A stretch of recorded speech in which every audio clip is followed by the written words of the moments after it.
Hey guys, welcome back to the channel. Today we have the FW600 by NEEWER. This is an external monitor that you can plug into obviously your DSLR, mirrorless cameras. This costs £165 in the UK or $182 US. So it's full 1080p, also supports 4K input as well. Along the back here we have some more detailed specifications.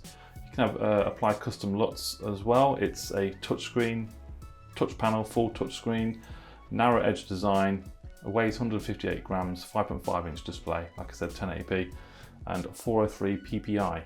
So first up you get the user manuals at the top. Just see in here, you can see there's a screen protector on it as well. Check this out.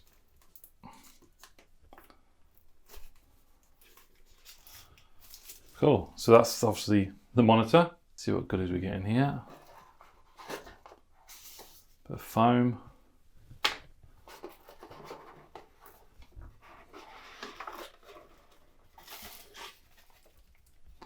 So you get the mount, obviously, to mount the monitor, go onto the hot shoe of your camera. Well, there's loads of stuff in here. There's a cloth. So in the box you get two different sized HDMI cables as well, obviously with the smaller connectors and the bigger connectors at the end. So you have a couple of different options depending on what camera connections you have. So it comes with its very own sun cap. It's obviously to shield direct sunlight from the screen, especially if you're outside trying to monitor the screen. This will reduce that sort of direct sunlight on there. You get a NEEWER USB memory stick, which is cool. So this looks to be an OTG cable, micro USB there as well. So this is obviously what will accompany the part I showed you earlier. Got a Velcro strip around there. That's just gonna stick in there like that. And you also get a micro USB cable. So here we have it, the 5.5 inch NEEWER display. So at the back, you obviously need batteries for this. It doesn't come with any DC power either. Now, fortunately, I have a NEEWER slider, so I already have the correct battery with me, but I've ordered a couple extra anyway. These are the batteries you're going to need to power it. This is one I have, the NEEWER550. You can get them online. I have the NEEWER model here, but they do others as well. So just slide on at the back here. There we go. So we have HDMI out, we have DC in, and we have HDMI in on the left hand side of the monitor. And on the other side we have the power button, and then just below that is the mount. At the bottom we have 8-volt DC output, a socket for earphones, and a micro USB port. And along the top we have the buttons left, right, menu, down and up. Let me get this monitor set up and turned on.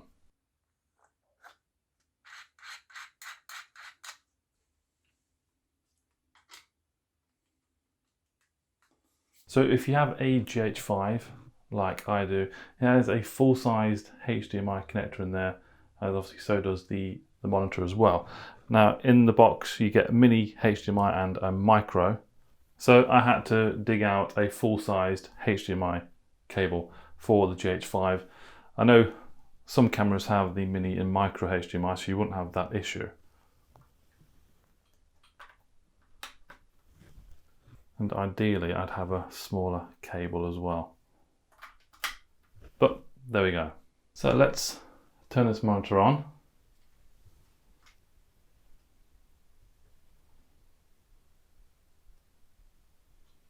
Okay, you have to hold your fingers down for a good few seconds. Okay, so I had to stop the camera recording there before the actual monitor come into play. So now I'm recording on the GH5 now. I'm using this now at the moment to capture my audio, but here we can see the full screen in action, and it looks pretty cool. So obviously there's the normal monitor there. Is the NEEWER battery pack there at the back. So obviously you can rotate it quite easily like that. Tighten it up, it does follow it there when you're doing that, so you have to do it with 2 hands. But yeah, that's how she looks, guys. It's pretty cool. Obviously, it needs to get a shorter HDMI lead as well.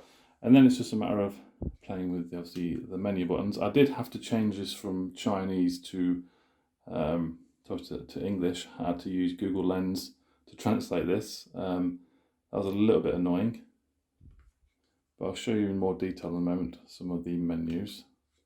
Quick touch here, you can turn volume up and down, and on the left hand side it's brightness. So that's max brightness. Let's turn the light off in here. That's nice.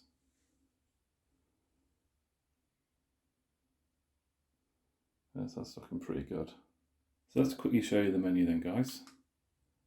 Click on the menu. So first we have exposure assist. You have to press right to go into there.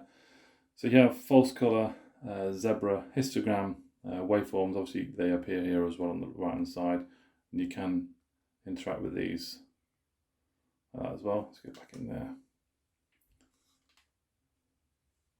Yep, waveform, vector scope, HDR. That's pretty self-explanatory. Focus and composition, so single color. Peaking is probably something quite useful that I'd actually use as well, although it is on the other screen as well. We can set that to red, green or blue, which is the normal color, which I do have on there at the moment. So peaking set to red. I do have it on manual focus as well at the moment. So that, and then hit the magic button. There we go. It's good. LUT configuration. So you can import LUTs from a USB. So you do get that USB stick with the device as well. Display settings. So you can adjust the aspect ratio, display flip if need be. Zoom, pixel to pixel, battery notification, set freeze, and anamorphic as well. We have them settings. A lot of these settings I'm not actually going to use personally. Just for me, it's just an external monitor. What we've done here, we have changed that menu. And then system configuration. Menu configuration, so obviously that's when I had to change the language to English. Down to color, change the brightness, sharpness. You can adjust the color temperatures or the kelvins down there. Sound, you can set hotkeys, update, and status. That is the current status at the moment, 1080p, 6500 Kelvin, 60 Hertz, HDMI. Yeah, and that's it. That is the basic menu for this device. So I'm going to put the sun hood and sun shield on here and have a look what that looks like. So I've managed to get the sun shield on. For a lot of cases, this might just do the trick, you know, to block any sort of sunlight out of the way. I had to take the HDMI cable out first before managing to get this securely fitted on, because it was a little bit of a pain, but I did manage to do that once that was off. That's now back in, obviously. Now let's put the actual hood on. Okay, so the hood is now on. That's velcroed on, so that's going absolutely nowhere. And it's looking pretty cool, isn't it? It's not in the way of anything on the screen really, so you can still see what's going on in there. So that's great. See how well the screen performs outside. Here it is outside. It's a little bit sunny, so we could have brighter days, but you can see the screen in there. Show you all different angles.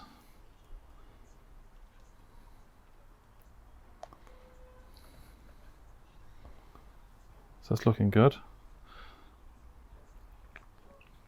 If you also tap this power button once, you can turn the touchscreen off so you're not accidentally pressing anything on there. And turn it back on again.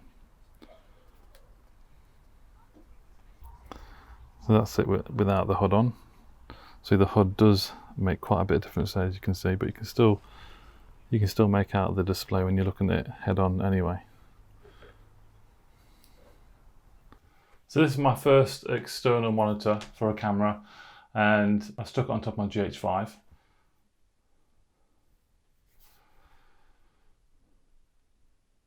There we go. So you can see that there. So much better having a dedicated monitor there at the top. You see much more clearly, the display is crisp and sharp and goes really, really bright as well. So yeah, no more using the small monitor. We'll now be using the 5.5 inch newer monitor instead. I can't stop looking at it. It's really, really nice. I've got to look at the camera though. So yeah, that was the look at the NEEWER FW600. With the GH5, obviously you don't get the full-size HDMI cable in the box. So if you do have a GH5, then you would need to get an additional HDMI cable.